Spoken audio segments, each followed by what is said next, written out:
Bien, como recordarán, hasta el final de la clase anterior estuvimos recordando, o más bien planteando, por qué el verbo lo habíamos considerado siempre una palabra tan especial cuando estábamos haciendo nuestra análisis de constituyentes inmediatos, ¿no? Y descubrimos que el verbo es la palabra que es esencialmente predicativa, y la predicación es la eh, función esencial del lenguaje, ¿no? Ahora lo estoy diciendo al revés, pero en ese momento lo inferimos a partir de este ejemplo que hicimos de cómo el lenguaje esencialmente nos sirve para transmitir información, para contarnos cosas acerca de la gente. En esta ocasión, creo que fue Francisca, ¿no? Que nos habló de, o Ignacia, que nos habló. No, todos los profes mencionan mi nombre cuando es la Nacha, no. Fue la Nacha. A Pero mí solo sí, hablaron de mi cumpleaños. No sé si de qué estamos hablando en quiere, verdad. Ya, si fue quiere Ignacia. darme el crédito, sí fui yo. ¿Qué hice? ¿Sabes qué? O estamos hablando del análisis de constituyentes, eso sí lo hice yo. No, lo que Ah, pasa ya. es que ustedes tienden a hablar juntas y tienen un tono de voz parecido, así que como en la Es que hablamos, con la Nacha somos gemelas, sí. Sí, somos gemelas mentales. pero ella es la mala. Sí, yo soy la mala. Bueno, Qué pena. fíjense que con lo que acabamos de presenciar ahora, también en este diálogo, en esta conversación, también hay un montón de información. Yo les digo, por ejemplo, Francisca tiene una voz parecida a Ignacia, Francisca dice, bueno, Ignacia y yo somos gemelas, a pesar de que sea en tono de broma, por ejemplo, todas esas cosas son información que se transmite y que nos permite ir conociendo y compartiendo un mundo, configurando un mundo común con los otros. Si no tuviéramos lenguaje, y bueno, eso es lo que pasa con las especies que no tienen este tipo de comunicación tan sofisticado, la verdad es que cada individuo se transforma en un mundo aparte, ¿no? Que interactúa con los otros de una manera muy limitada. Pero el lenguaje, al permitirnos transmitir información, permite no solamente compartir conocimiento, sino compartir un mundo con el otro, hacer un mundo común, en que están presentes ideologías, formas de ver la realidad, creencias, ansiedades, bueno, propuestas, inventos, descubrimientos, bueno, todo lo que hace que tengamos un mundo tal y como lo tenemos, los seres humanos. Y eso todo a partir de la transmisión de información. Y la transmisión de información, como decíamos ese día, se da esencialmente por la actividad predicativa. La actividad predicativa, que es la actividad esencial del lenguaje, ¿no? La predicación, entonces, que se trata esencialmente de decir algo con respecto a alguien, transmitir una noticia, contar información sobre algo o alguien, es la actividad esencial del lenguaje, la actividad informativa. A pesar de que, por supuesto, decíamos ese otro día, también hay otras funciones que puede cumplir el lenguaje. Y el verbo, entonces, es una palabra tan especial porque es una palabra que en sí misma es completamente predicativa. Si tomamos cualquier verbo, este es un ejercicio que ya hacíamos el otro día, y decir, por ejemplo, digo, troté. Con solamente esa palabra verbal, yo ya estoy transmitiendo eh, una información sobre alguien y estoy precisando sobre quién estoy transmitiendo esa información.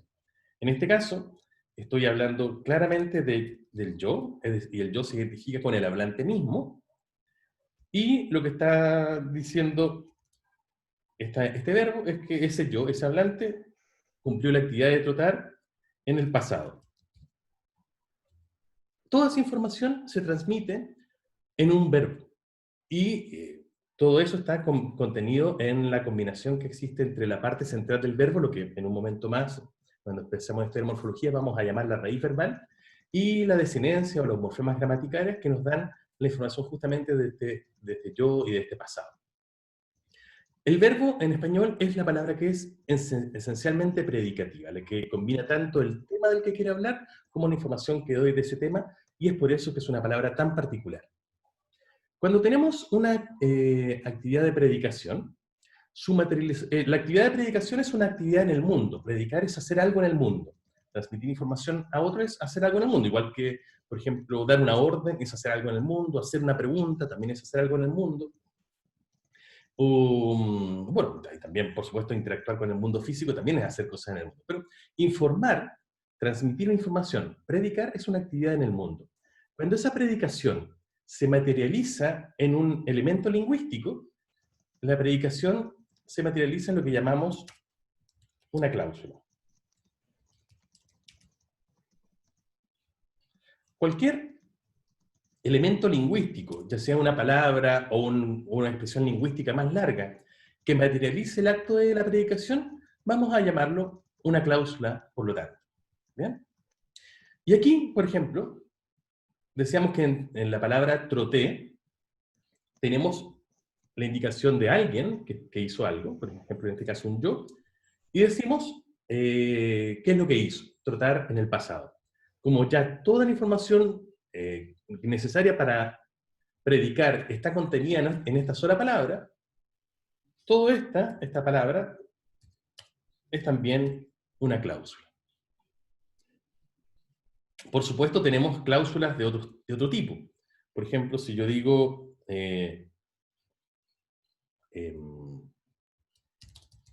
perdón, se me quedaron las mayúsculas. Exclamando, ¿no? Muy buena esa película. Saliendo del cine, por ejemplo, me encuentro con uno de ustedes, oye, ¿vas a ver eso? Oye, muy buena esa película, te la recomiendo. En ese acto estoy transmitiendo información sobre algo. Estoy hablando de la película, ¿cierto? Ese es mi tópico de conversación, y estoy transmitiendo de ella que es muy buena. Entonces, en esta expresión lingüística, también hablo de alguien, o de algo, en este caso de una película, y digo algo con respecto a ese algo o alguien, digo que es muy bueno. Entonces, esta expresión también es una cláusula.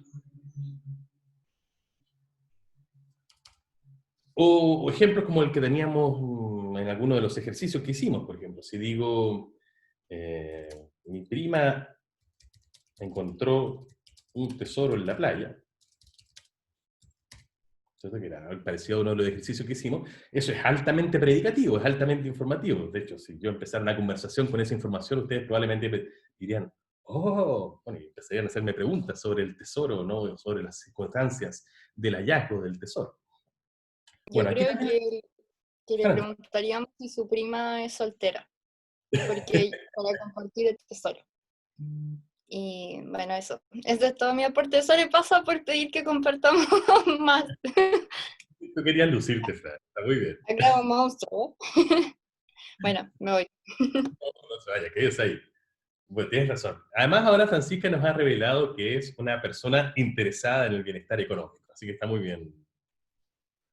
Señoritas, caballeros, quienes quieran entonces los favores de Francisca tienen que lucir su estatus económico.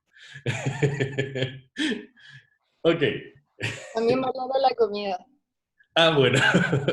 Oye, Francisca, nos estás contando un montón de información sobre ti misma. ¿Te fijas? Todo esto de nuevo son actos predicativos, transmisión de información. Usted me está sacando información. Yo no la estoy dando porque quiera.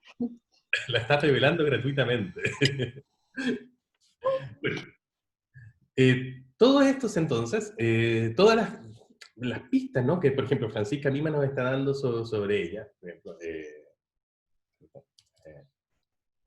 cuando nos dice, por ejemplo, me interesa la comida, ¿cierto? O como lo dijiste, creo recordar algo así como también me interesa la comida o algo parecido, ¿cierto? Aquí también estamos hablando sobre alguien o algo, en este caso la comida, y que ese es el centro de interés de Francisca, o uno de sus centros de interés. Ahí también entonces tenemos un acto predicativo y también entonces tenemos una cláusula. ¿Ignacia? Sí, profe, ¿puede dar un ejemplo de algo que no sea predicativo? Por supuesto. Un acto lingüístico que no sea predicativo. Sí. Claro. Por ejemplo, o sea, ya. Si yo tengo una expresión como... Esto hay que situarlo un poco descontextualizadamente, porque nosotros, mira, para explicarlo bien, por naturaleza los seres humanos tendemos a, ya que estamos siempre inmersos en el lenguaje, a poner todo de nuestra parte para tratar de entender al otro. Entonces, hay expresiones que por sí mismas no son comunicativas, pero yo si le pongo muy buena voluntad se vuelven comunicativas. Y esa muy buena voluntad está siempre muy presente en nosotros porque cada vez que escuchamos a alguien hablar, nuestra presuposición, nuestra intuición es que, bueno, si esa persona está haciendo el esfuerzo de hablarme, es porque me quiere comunicar algo. Entonces yo pongo todo mi esfuerzo en que esa persona me comunique algo. Pero para ir al ejemplo, esto es solamente una contextualización. Si, por ejemplo, ahora tú misma, Ignacia, o Francisca, ¿no? Nos interrumpe esta conversación y nos dice, por ejemplo, rojo. Azul. O azul, ya, cambio, azul. Al tiro la capitalista. Bien. Ups. Esa expresión, fuera de contexto, fuera de una situación que nos aporte más datos, no comunica. ¿Cierto? Es una palabra que no alcanza a comunicar. Yo puedo entender que Francisca está tratando de decir, quizás está tratando de caracterizar un objeto, un evento, etc. Pero no alcanza a producirse la comunicación porque no sé de quién está diciendo que es azul, o que fue azul o que será azul. Entonces la No, sí, palabra... Perdón, Ignacio. pero me refiero a algo más complejo. ¿Hay como alguna oración que no sea predicativa? Sí, por supuesto. Pero déjame terminar con esto porque me Ah, permitió ya. la importancia Vamos por nivel. enseguida voy al otro ejemplo más complejo. Entonces, una palabra como azul es una palabra que sirve para decir algo sobre otra cosa. Por ejemplo, yo puedo, si yo esto lo junto con el mar, ¿cierto? Con la palabra mar, o con la palabra, no sé, polerón, o con la palabra caballo, decíamos el otro día. Entonces, y con cada una de ellas transmite una relación, ¿cierto? Por ejemplo, entre caballo y azul, la armo de tal manera en que, bueno, eso, sí, por ejemplo, Que me da un ataque de pánico, ya. caballo azul. Ahí efectivamente estoy llegando a transmitir información, porque la palabra caballo me va a servir para indicar de quién estoy hablando y la palabra azul me va a servir para señalar qué es lo que quiero decir de ese alguien. Pero ni la palabra azul, por un lado, por sí sola, ni la palabra caballo, por otra, por sí sola, constituyen en sí mismos un acto predicativo. Eso es lo que la diferencia del verbo. Un verbo como troté, un verbo como salí, un verbo como encontró, un verbo como interesamos, o mejor, nos interesamos, que es un verbo un poco complejo, que tiene esa parte del nos, que también espero que podamos hablar. Todas esas son palabras esencialmente predicativas y por lo tanto son verbos. O mejor al revés, al ser verbos, son palabras que en sí mismas completan una predicación y son entonces por sí mismas, todas son cláusulas. Y esto es una cláusula. Esto también es una cláusula. Y esto también es una cláusula. Y por supuesto también podemos hacer otras cosas con el lenguaje que no son esencialmente predicativas. Por ejemplo, si yo... mejor aún. Si yo tengo una expresión como de la que hablábamos el otro día, como una interjección, como hay, eso es una expresión lingüística. Y bueno, puede transmitir información sobre alguien. Alguien puede decir, si va pasando, no sé, por fuera de mi pieza, se escucha que yo de mi pieza digo, ¡ay! Puede inferir, ¿cierto?, que me pasó algo, que estoy sufriendo algún dolor, etc. Pero yo no estoy transmitiendo esa información. Distinto sería decir, ¡ah! Me duele la cabeza. Ahí estoy hablando de mi cabeza y digo que tengo un dolor, ¿cierto? O tengo un dolor de guata. Ahí estoy hablando de mí y estoy diciendo que siento. Pero la palabra hay es una palabra llamada interjección que al hablante, a quien la emite, le sirve esencialmente como para descargarse nada más, ¿no? No para expresar una información hacia los otros. Ahí tenemos entonces un caso de una palabra que configuraría un acto lingüístico completo, algo que alguien podría decir, pero que no lo hace con un fin informativo. Otro ejemplo serían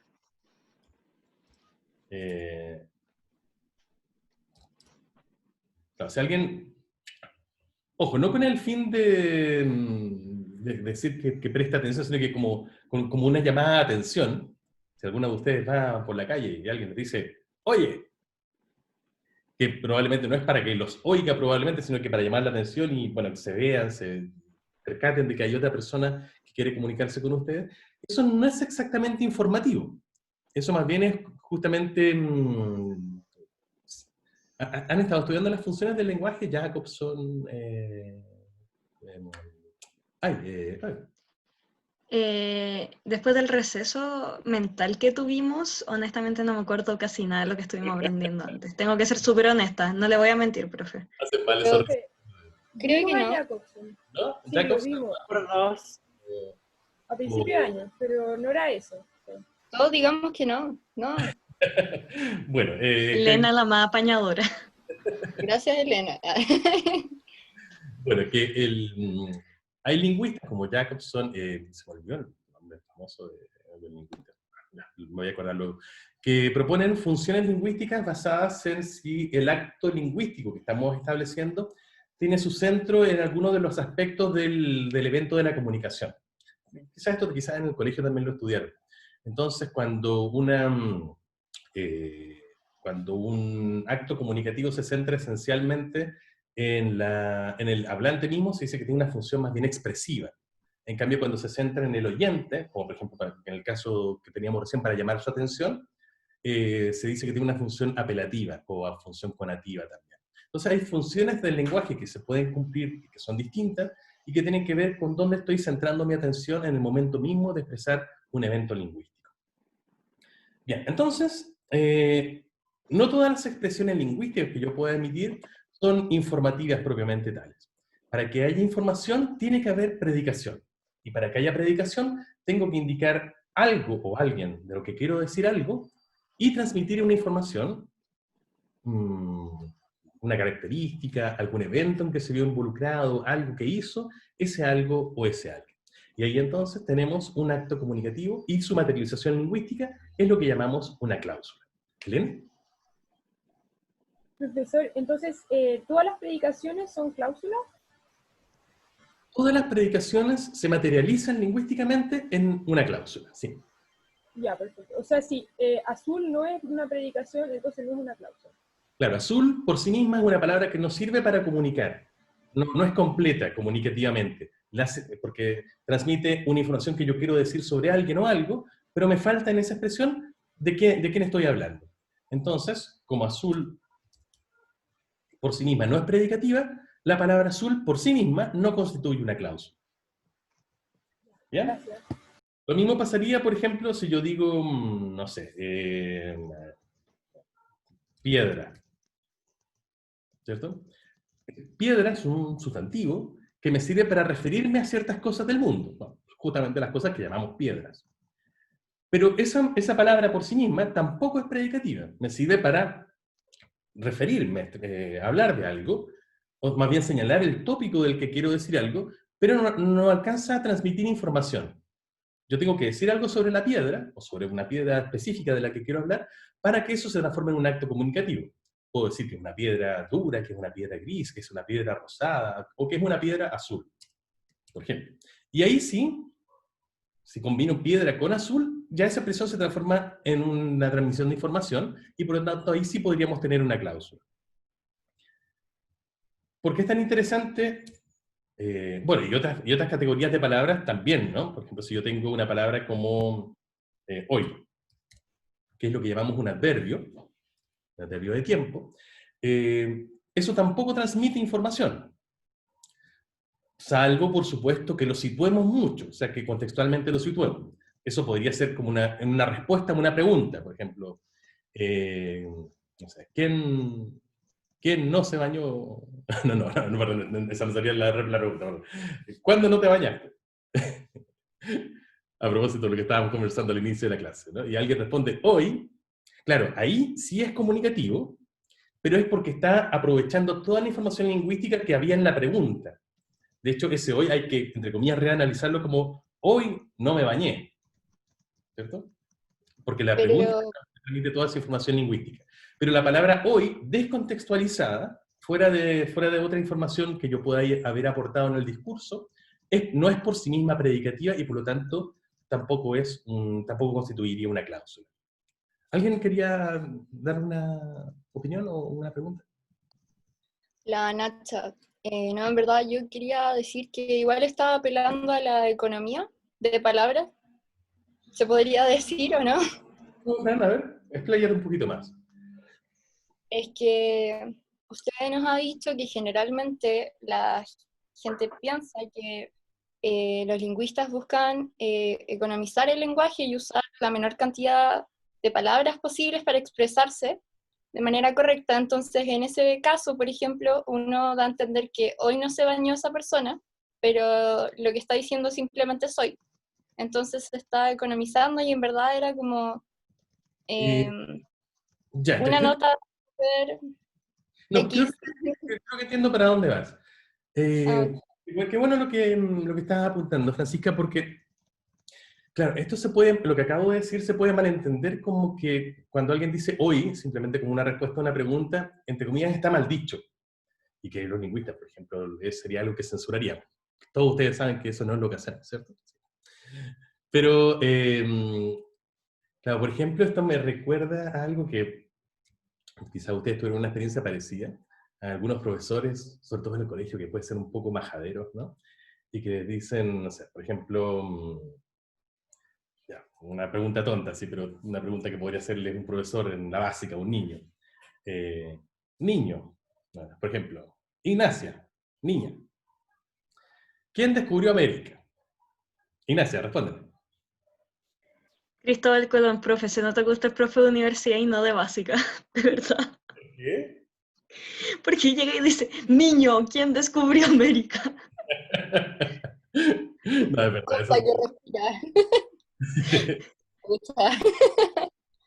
Ok, claro. Fíjense el acto el diálogo que acabamos de tener con Ignacia. Yo le pregunté, ¿quién descubrió América? Niña.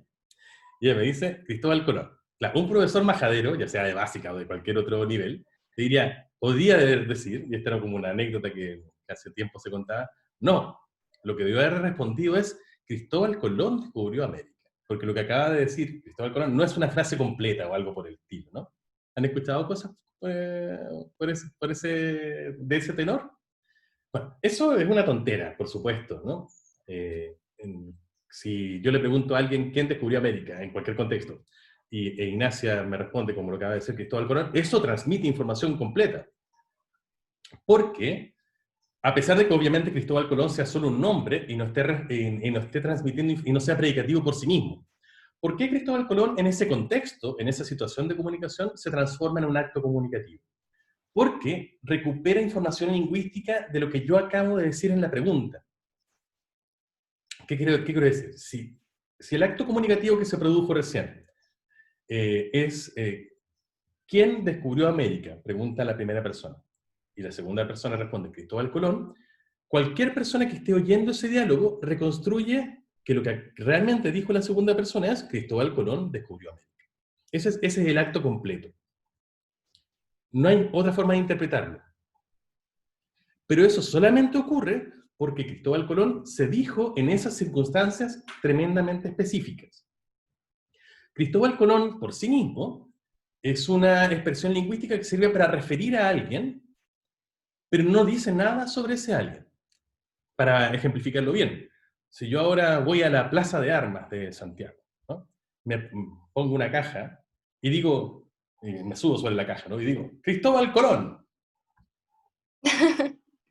Van a pensar que O se le cayó sea, el cuello. en verdad como anécdota histórica, mi edición del libro Mujercitas hace que Jo cada vez que exclame dice Cristóbal Colón y Meg le dice, ¿podéis no ser tan bruta, por favor, y dejar de ser tan vulgar?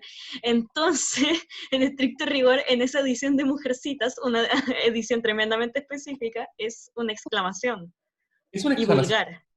vulgar. Bueno, tienes razón, Pero, pero fíjate ¿saben que, qué? sería... Yo digo que en verdad esto es gracias a Américo Vespucio y no a Cristóbal Colón. Igual puede ser algo polémico, pero por algo se llama América, ¿no?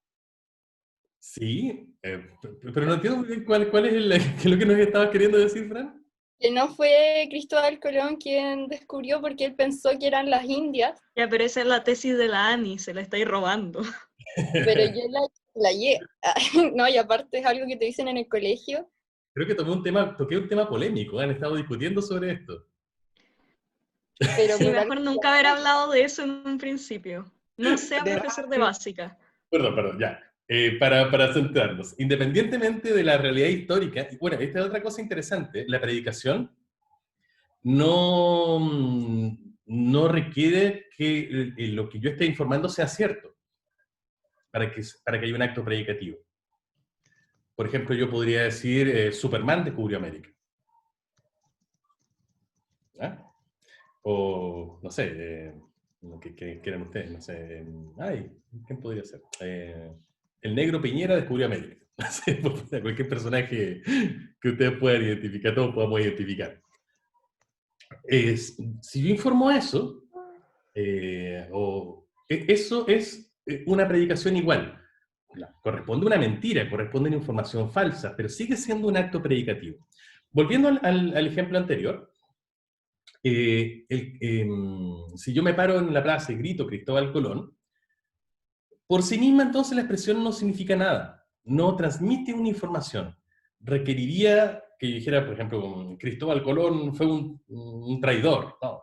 O Cristóbal Colón me amenaza, no sé, requiere que yo lo complemente con otras palabras para que realmente eso se transforme en un acto predicativo. La palabra Cristóbal Colón o el nombre Cristóbal Colón sirve solamente para referir a una entidad y por lo tanto no comporta un acto predicativo. Bien, en cambio, el verbo, cualquier verbo como salí, encontró, troté, por ejemplo, todos esos son palabras muy especiales porque por sí mismas transmiten información, constituyen un acto predicativo y por lo tanto por sí mismas son una cláusula. ¿Ven? Eso es lo que habíamos estado comentando y quiero que lo tengan muy claro. Se transforman entonces en una predicación completa solamente por el hecho de ser verbos.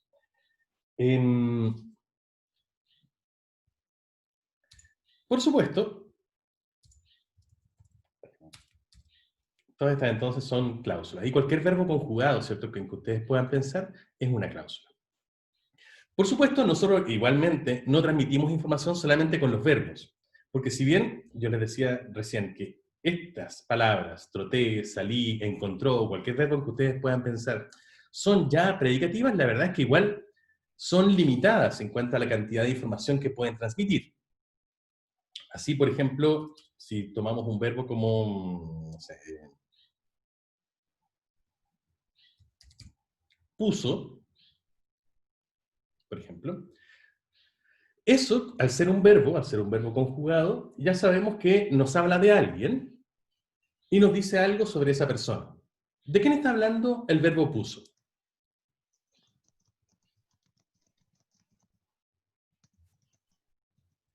¿De él o ella? Exacto, ¿cierto? De él o de ella. Es un índice mínimo, porque él, ella o ello, ¿cierto? O ella, puede referirse a casi cualquier persona en el mundo. De hecho, puede referirse a cualquier persona en el mundo, con la excepción de dos personas. Si yo digo él, ella, ¿cierto? En realidad la persona que está implícita, o mejor, que está dicha, que está informada en la palabra puso, eso puede referirse a todas las personas del mundo, excepto a dos. A uno ¿Quiénes? mismo. Claro, ¿quiénes son esas dos personas especiales? Primero, uno mismo. Si yo digo puso, claramente no soy yo. ¿Y cuál es la otra persona que no puede ser? Tú, la segunda La persona segunda persona. gramatica. Exacto. Ah, Tampoco puede ser mi oyente. Las únicas personas que están excluidas de ser la persona protagonista, de haber puesto algo en, ¿cierto? Cuando yo digo puso son el hablante mismo y el oyente, porque en ese caso habría dicho puse, si hubiera querido decir que fui yo, o pusiste, si hubiera querido decir que fue el oyente. Entonces, al hacer esa alternancia paradigmática, yo saber que si hubiera querido hablar de mí, habría dicho puse, si hubiera querido hablar de ti, habría dicho pusiste, pero no, puso, sé que claramente me estoy refiriendo a otra persona distinta del hablante o del oyente. Eso hace que, al menos mínimamente, la palabra puso me esté informando de quién hizo algo, o a quién le pasó algo, quién estuvo involucrado en el evento, ¿no? Y además, por supuesto, nos indica algo que hizo ese alguien, que es el acto de poner. Entonces, ya de nuevo estoy insistiendo mucho en esto, ya de por sí la palabra puso, al ser un verbo, predica, es un acto informativo, o materializa un acto informativo, y es por lo tanto una cláusula. Sin embargo, por supuesto, nosotros no solamente hablamos con verbos, de hecho, no vamos por la calle o cuando nos encontramos con alguien no le decimos, puse, salí, comí. O sea, podríamos, ¿no? Pero sería una comunicación bastante limitada, ¿no? Generalmente expresamos más palabras si no nos centramos solamente en el verbo. Cuando hacemos eso, todas las otras palabras o todas las otras expresiones lingüísticas que están ligadas a ese verbo, lo que vienen a hacer es a añadir información, a complementar información que la palabra central, que este núcleo verbal no permite transmitir por sí mismo. Por ejemplo, ¿cómo podríamos complementar esta información de puso? ¿Qué podrían...? Bueno, por ejemplo, yo les decía hace un ratito que puso puede referirse a cualquier persona en el mundo excepto al hablante o al oyente.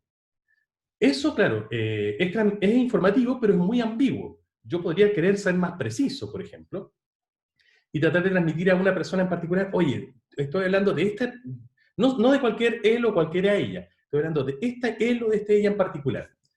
¿Qué podríamos decir que puso? Ignacia puso, Por por ejemplo, ejemplo. Ignacia. Sí, no, otra Ignacia, no tú, Nat. Otra Ignacia, por supuesto. Sí, Bueno, tú de hecho, mencionas mucho. eso nos revela algo, ¿no? En nuestras sociedades en que conocemos a miles de personas, o al menos hemos oído hablar de miles de personas, en nuestros nombres propios, de hecho, a veces siguen siendo ambiguos, tenemos que ser más específicos, ¿no? Porque Ignacia no solamente es nuestra Ignacia, que está acá presente, sino que hay más Ignacia que probablemente hemos conocido, ¿no? Entonces, tenemos que ser más precisos. Pero, por ejemplo, si yo dijera a la Mary, igual sería distinto porque sería más acotada la cantidad de gente en la que imaginamos. Yo por lo menos no conozco a más Perdón, gente. Mary. Mary, ya. Sí, a la Mary. Yo me Mary. imaginaría como una cantidad más acotada de personas. De hecho, solo la Mary. Bueno, Pero pero eso es tu deben experiencia. haber más. Eso es por tu experiencia, claro. Yo puedo haber conocido a más Marys. Eso, por supuesto, habla de la popularidad de un nombre frente a otro. Bueno, pero eso es un tema aparte. Vamos a hablar cuando hablemos de los nombres propios también, que vamos a hablar sobre eso. Pero bueno, ya sea Ignacia o Mary, quedémonos con Mary. O Etier, claro, Etier es un nombre bien particular, dice Anaís por ahí. A ver, ya trajemos con Etier entonces. Etier, pues. ¿Nos autorizas, Etier? ¿Por qué ese favoritismo por el Etier? Porque, como tú decías, es un nombre más inconfundible, ¿no? Ya, sí, está bien. Bueno, pongamos Etier.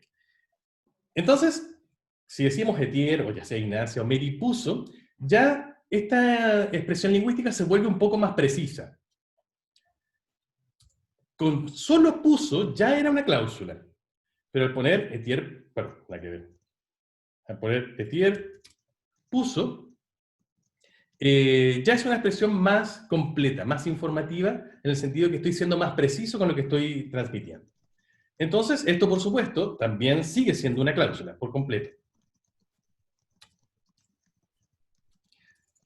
Y ya sería más rico informativamente. Sin embargo, de hecho, la expresión Etier puso, a mí por lo menos me suena un poquito rara, como si estuviera incompleta, ¿no? ¿Qué le haría falta a este Etier puso para que fuera más rico informativamente? ¿Qué puso? Claro, nos falta la información de qué fue lo que puso, por ejemplo. ¿Qué podría ser que puso Etier? ¿La mesa? Puso... pero mira, ese es un ejemplo bien interesante. Lo voy a dejar afuera porque poner la mesa es en realidad un verbo distinto de poner. ¿A qué me refiero? Poner la mesa es un acto muy particular que significa antes del almuerzo o antes de una comida, ¿cierto? Distribuir platos, cubiertos, servilletas, etcétera, de manera que cuando el resto de las personas se siente, pueda comer y usar todos esos utensilios para comer. Entonces es un acto bien particular. De hecho, no es exactamente poner, de hecho ahí el verbo no es poner más algo, sino que es el verbo mismo es poner la mesa. Es un verbo complejo. Sí, por eso voy a dejarlo apartado por ahora.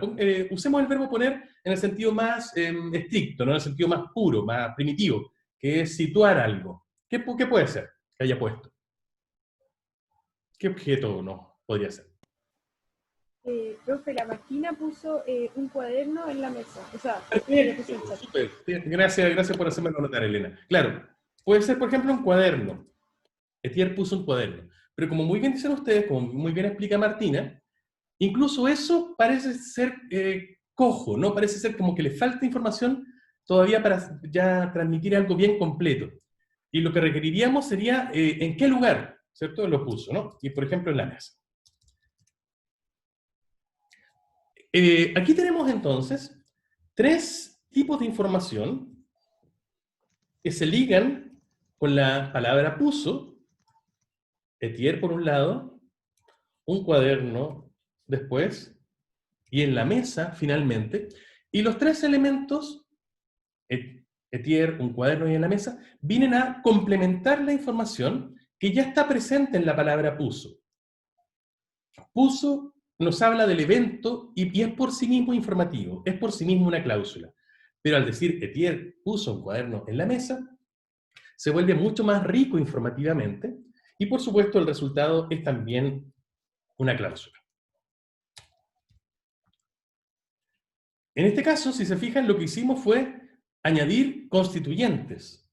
Teníamos nuestro constituyente inicial, nuestro constituyente central, que es el verbo, el que nos muestra el que es por sí mismo predicativo, y pusimos tres constituyentes más que lo que vienen a hacer es a complementar, a enriquecer la información de la que puso es el núcleo, es el centro. Etier como el ponente, ¿no? Quien puso algo, el cuaderno como lo ponido, lo puesto, y finalmente la mesa que es el lugar donde algo se pone. Claro, Anaís nos dice las cláusulas responden a quién, qué y dónde. Bueno, no siempre, no siempre hay un quién, no siempre hay un qué, no siempre hay un dónde, depende del tipo de verbo. El poner, por ejemplo, sí, ahí estoy completamente de acuerdo contigo. Poner como que requiere la información de quién puso, qué puso y dónde lo puso. Como que el verbo poner en sí mismo implica todas esas cosas. Pero no todos los verbos son así. Por ejemplo, si yo tengo un verbo como se desmayó, ahí también ya tengo una predicación, ¿no? Y por lo tanto ya sería en sí mismo una cláusula. Y tengo un solo verbo. Bueno, esto ya lo hemos visto harto. Pero si quiero complementarlo y hacerlo más rico informativamente, ¿qué me haría falta para que esto fuera una cláusula más rica? ¿Qué información tendría que indicar acá? ¿Quién, cierto? Por ejemplo, y podría Él o decir, ella se desmayó. claro, y podría poner ahora sí a Ignacia.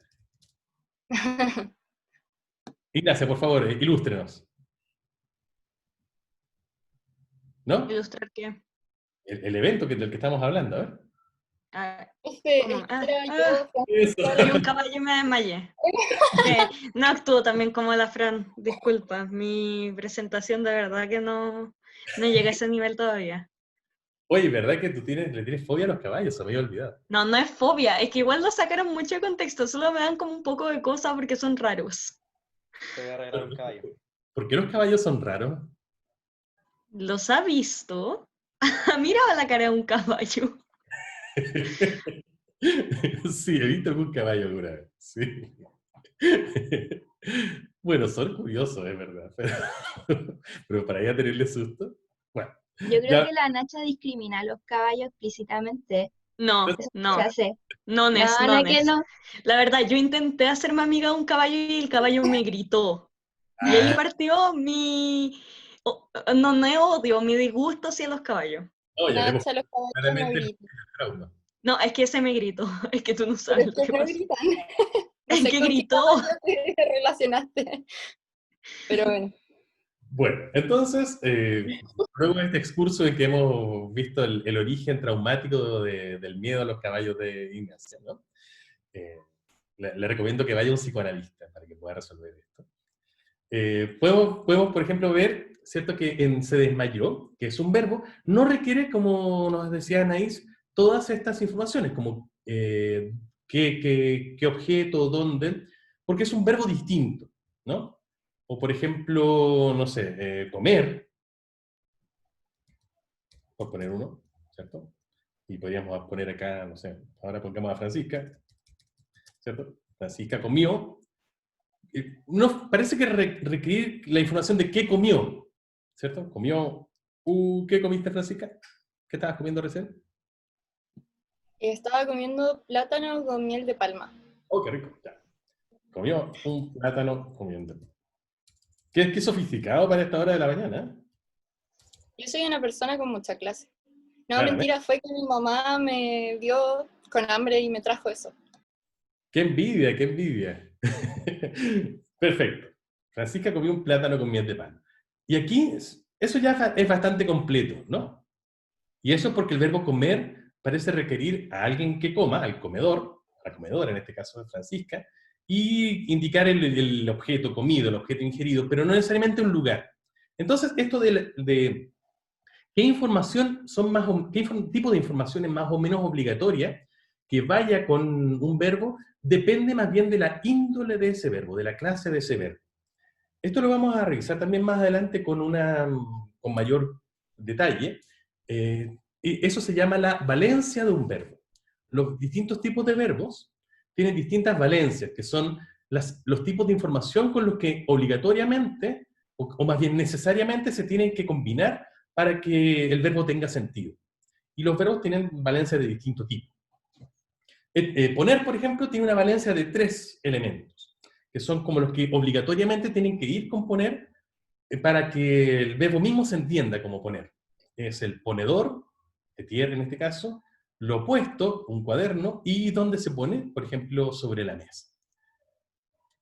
A estas informaciones que vienen a complementar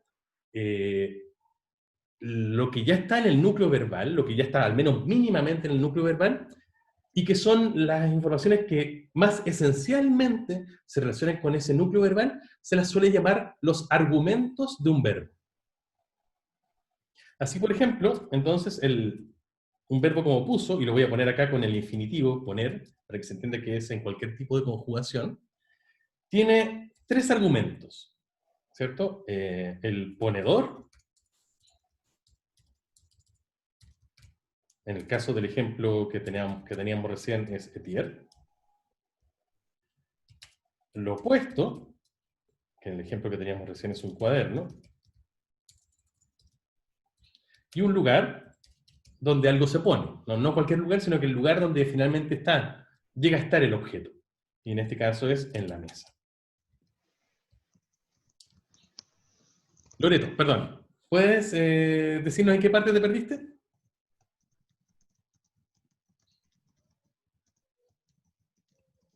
¿Tienes micrófono, Loreto? Mejor aún si tienes cámara. Parece que no. Bueno, lo repito de todas maneras. Lo que quiero decir es que teníamos... de vergüenza, ¿no? Pues aquí estamos todos con la cara fresca de la mañana. Bueno, lo que quería decir, una palabra como puso, o cualquier verbo, vamos a ejemplificarlo con más, ya es por sí una cláusula, ya transmite información, ya es por sí predicativo. Perfecto, eso ya lo hablamos. Pero nosotros no vamos por la vida hablando solamente con verbos, sino que generalmente los verbos son los núcleos de nuestros centros informativos, los núcleos de nuestras cláusulas, pero le añadimos información porque si bien el verbo mismo ya es predicativo, no es tan rico informativamente. Entonces, por ejemplo, en este caso en particular, le añadimos a la información de puso, la información específica de quién fue el que puso algo, qué fue eso que puso, y dónde finalmente acabó estando ese algo que alguien puso. Es decir, un ponedor, un puesto, o algo puesto, mejor dicho, para que se entienda mejor, y el lugar donde finalmente termina estando esto. Estas 3 informaciones que uno puede relacionar con la idea de poner, parecen ser como informaciones que se relacionan de manera muy íntima con la idea de poner. Y a eso se los llaman los argumentos de un verbo. Los argumentos de un verbo, entonces, son esos tipos de información que más íntimamente se relacionan con el significado de un verbo. Para poner otro ejemplo, desmayarse,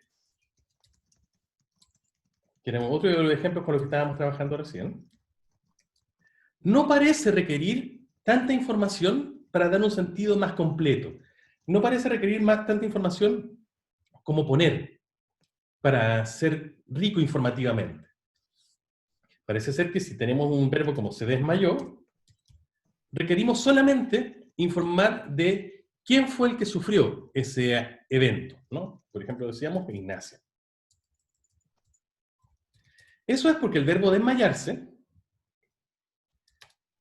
se relaciona más íntimamente con un solo argumento.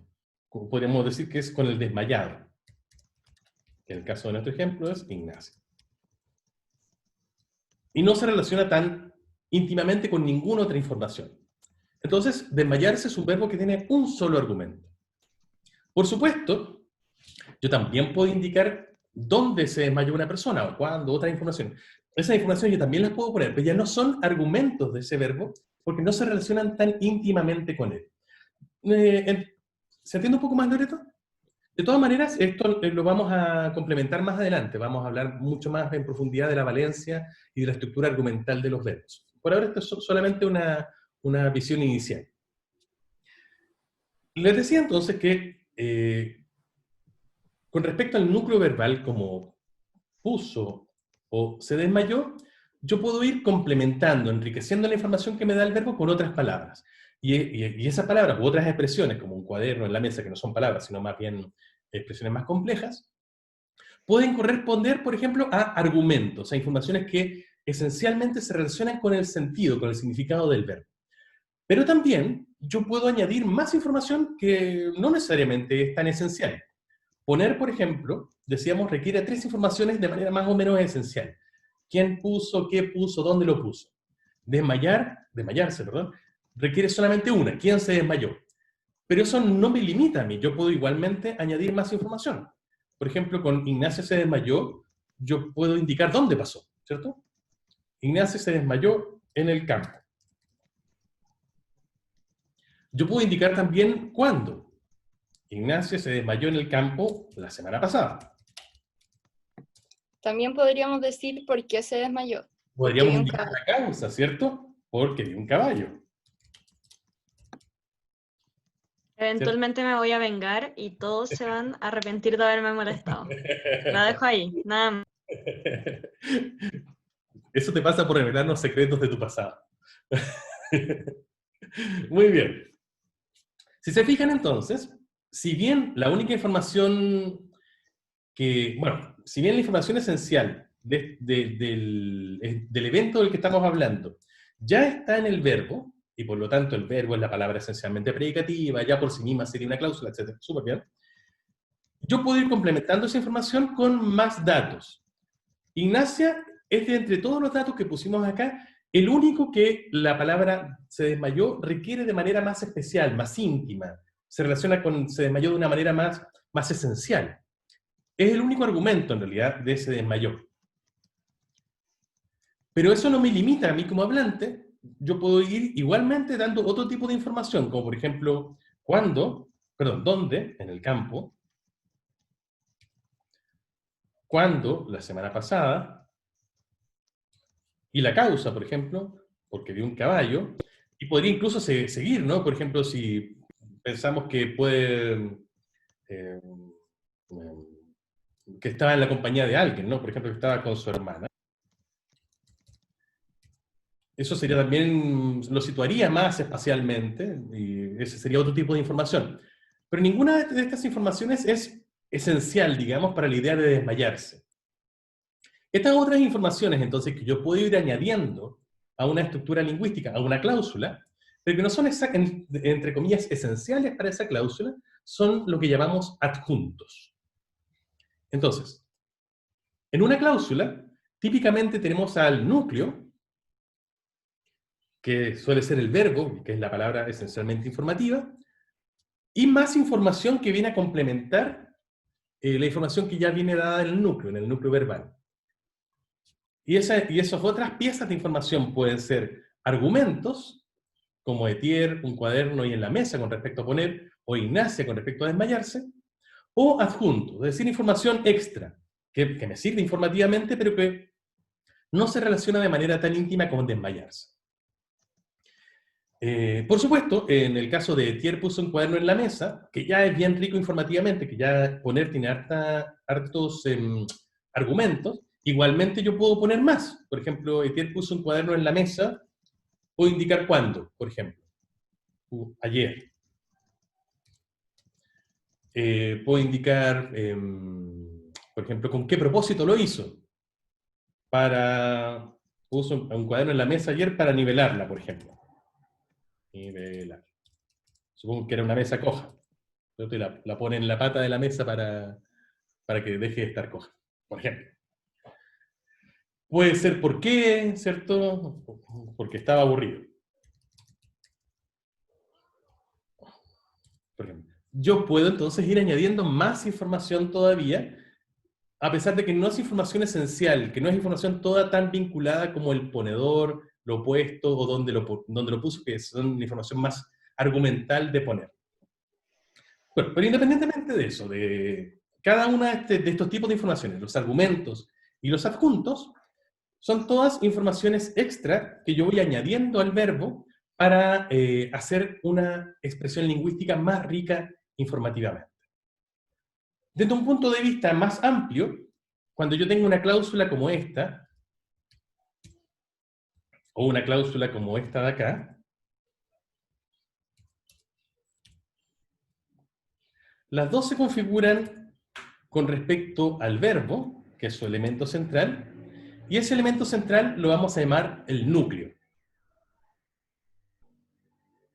Y los otros, que están complementando la información de este núcleo verbal, son informaciones que vienen, de nuevo, a enriquecer informativamente, pero no son las esenciales, y se les llaman los modificadores de ese núcleo.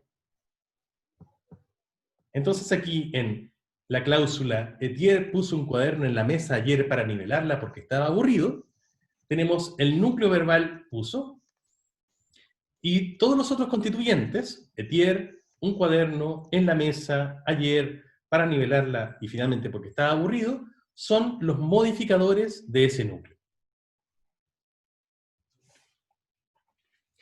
Y en el caso de Ignacia se desmayó en el campo la semana pasada porque vio un caballo con su hermana, el núcleo, el elemento central, es el verbo se desmayó, y los otros constituyentes, Ignacia, en el campo, la semana pasada, porque vio un caballo y finalmente con su hermana, son todos modificadores del núcleo se desmayó. Profe, ¿Quién me habla? ¿Quién me habla? Francisca. Francisca, en la oración de Ignacia, ambigüedad, porque dice Ignacio se desmayó en el campo la semana pasada porque vio un caballo con su hermana, haciendo referencia a que pudo haber visto un caballo estando con su hermana, o que, no sé si me entendió. Súper buen ojo, Francisca. Claro, el segundo ejemplo, el de la cláusula Ignacia se desmayó en el campo la semana pasada porque vio un caballo con su hermana, es un ejemplo ambiguo sintácticamente. Claro, uno puede entender que Ignacia se desmayó mientras estaba con su hermana, o que vio el caballo mientras estaba con su hermana. Son muy parecidas, pero no son exactamente lo mismo. De hecho, la hermana puede haber estado en los dos momentos, en el momento de ver el caballo y el momento de desmayarse, que quizás es lo más lógicamente posible. Bueno, eso pasa porque si se fijan, acá, cuando yo introduje esta causa, porque vi un caballo, esta tiene un verbo en sí misma, tiene otro verbo. Eso puede pasar, eso pasa, y de hecho lo usamos muy frecuentemente en la lengua, que nosotros ponemos cláusulas que están metidas dentro de otras cláusulas. A eso se le llama técnicamente una cláusula subordinada. Y por supuesto, eso puede ser, porque aquí tenemos entonces otra información, otro evento del que estamos hablando. Esas informaciones pueden tener sus propias informaciones añadidas. ¿Alguien está escuchando música? Estaba escuchando ahí trap, ¿no? Algo parecido. Bueno, entonces el verbo ver tiene también en sí mismo otros argumentos y otros adjuntos con los que se puede relacionar. Por ejemplo, aquí ver un caballo, por ejemplo, es el objeto visto. Y entonces con su hermana puede ambiguamente interpretarse como que es una información relacionada con desmayarse o también con ver. Así que Francisca ahí lo vio, de hecho, muy bien. Pero saquémonos por ahora esa complicación para no distraernos. Lo importante es que si lo interpretamos de esta manera, que con su hermana es una información que está añadiéndose a se desmayó, de hecho, cambiémoslo un poquito acá para que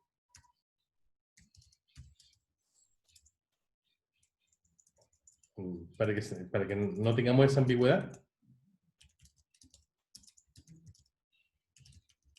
Ahí ya no la tenemos, ¿no? Ahí con su hermana claramente es quien la acompañaba cuando se desmayó. Ignacia se desmayó en el campo la semana pasada por el grito de un caballo con su hermana. ¿Bien? En este caso, entonces, el núcleo se desmayó y todos los otros constituyentes que hemos detectado, que son información extra, son sus modificadores. En todo caso, ¿no cree que la ambigüedad dejaría de existir si usara comas en su oración extremadamente larga? Sí, por supuesto, hay muchas formas de eliminar la ambigüedad. Sí, en realidad tampoco es importante eliminarla. Solamente la estaba haciendo para que no nos centráramos en eso en este caso. De hecho, Pucha, yo en verdad quería hacerle bullying para devolverle el bullying que usted me hace, pero bueno, ya. puedes hacerme bullying, estás completamente autorizado. Ya, y una última cosita. Con esto terminamos la parte del contenido de hoy. Voy a mostrarles una cosita técnica nada más. Ay, nada, no me equivoqué. No es esto. Esto.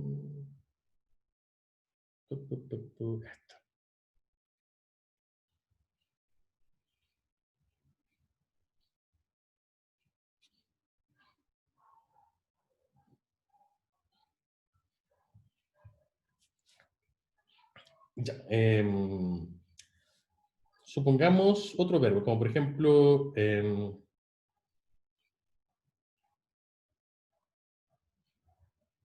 Acuarela, mi perrita, comió huevos. Le encantan los huevos revueltos a la Acuarela, ¿no? Por si quieren saber qué regalarle. No En le este hacen caso, mal. no, le encantan. Mit. Bueno, en este caso, aquí también tendríamos una cláusula.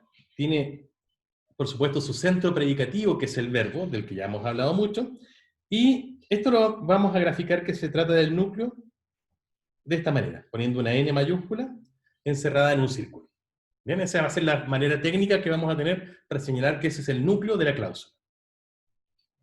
La cláusula misma la vamos a encerrar entre corchetes, como ya lo habíamos venido haciendo, y al inicio, en su parte superior, vamos a poner CL, para indicar entonces que ese corchete nos está señalando toda la cláusula. Y los otros constituyentes, que en este caso son el comedor, la acuarela, y lo comido, los huevos, que son los modificadores, vamos a señalar la relación de modificación, que también se llama subordinación, indicando con una flecha que va desde el elemento subordinado hacia el núcleo, o desde el modificador hacia el núcleo. ¿Bien? Entonces, es este ejemplo que es más breve, ¿no? Pero lo mismo podríamos haber hecho con los otros que teníamos, el de Thier que puso el cuaderno, el de Ignacia que se llama yo, también lo mismo, ¿no? Cada uno de los constituyentes, que es un modificador del núcleo, yo señalo esa relación con una flecha que va desde el constituyente hacia el núcleo. Eso, solamente para que tengamos ese acuerdo técnico, y luego cuando ya estemos trabajando con análisis de oraciones, sepamos que esta va a ser la base de lo que vamos a estar transmitiendo. En otras palabras, cuando yo hago este esquema, lo que estoy diciendo es que la expresión Acuarela comió huevos es una cláusula que tiene como núcleo al verbo comió, y los otros dos constituyentes, Acuarela y huevos, son modificadores del núcleo comió.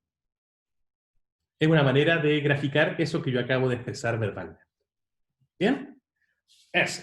Hasta ahí con con la información nueva, con el contenido nuevo. Hasta ahí con el contenido nuevo de la clase. Bien, quiero dejar estos últimos minutos para saber si tienen alguna duda. Tienen, por supuesto, la ayudantía el día viernes y Valentín y Valentina ahí son maestras que podrán orientarlos perfectamente. Pero si yo puedo resolverles alguna duda desde ya, de los contenidos que hayamos trabajado hasta el día de hoy, que por supuesto son esencialmente la estructura de constituyentes, pruebas de constitucionalidad y todo eso, cuéntenme para que también puedan llegar bien preparados a su evaluación.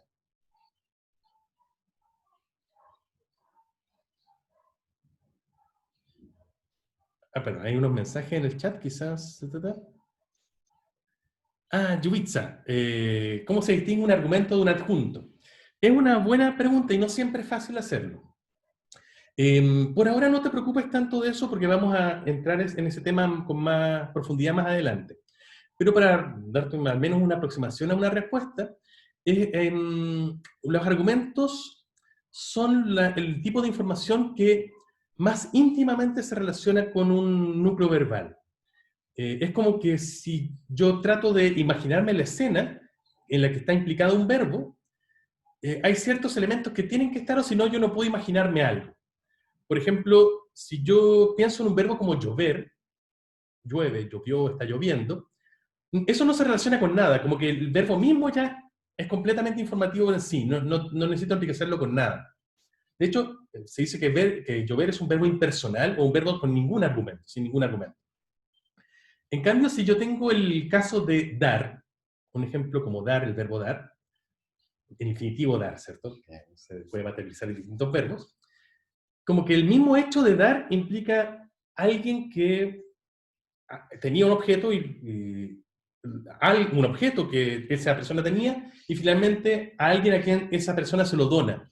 Es decir, como que dar implica necesariamente una relación con tres elementos. El dador, el objeto que originalmente una persona tenía y un beneficiario, un destinatario de ese objeto, es decir, la persona que al final del evento llega a tener ese objeto. Como que si yo elimino cualquiera de esos, el evento de dar no existe. Por supuesto, yo puedo indicar que alguien dio algo a alguien en un momento en particular, en un lugar en particular, pero como que esa información es más accesoria. Puede ser importante también, pero no es tan esencial para configurar el mismo verbo dar. Ese es el tipo de preguntas que nos hacemos para tratar de distinguir un argumento de un adjunto. Y con algunos verbos lo tenemos más o menos claro, pero con otros es un poquito más difícil. Así, de hecho, es un punto de discusión, no solamente en nuestros cursos, sino que es un punto de discusión que los lingüistas tenemos siempre. Los hablantes, de hecho, varían un poco en sus juicios de gramaticalidad sobre qué informaciones son realmente argumentales y cuáles no. Es algo bien discutido. Pero eso es más o menos lo que se puede señalar hasta el momento. Bien, gracias. ¿Más dudas? Todo ok, súper. Bueno, si es así, los dejo ya. Les mando un abrazo muy fuerte. Recuerden que tendrán este viernes una ayudantía con Valentín y Valentina. Ha sido un gran placer ver sus caras por fin y espero que pronto pueda verlas también en persona. Tengan una excelente semana, fin de semana y nos vemos el lunes con la prueba. Un abrazo fuerte.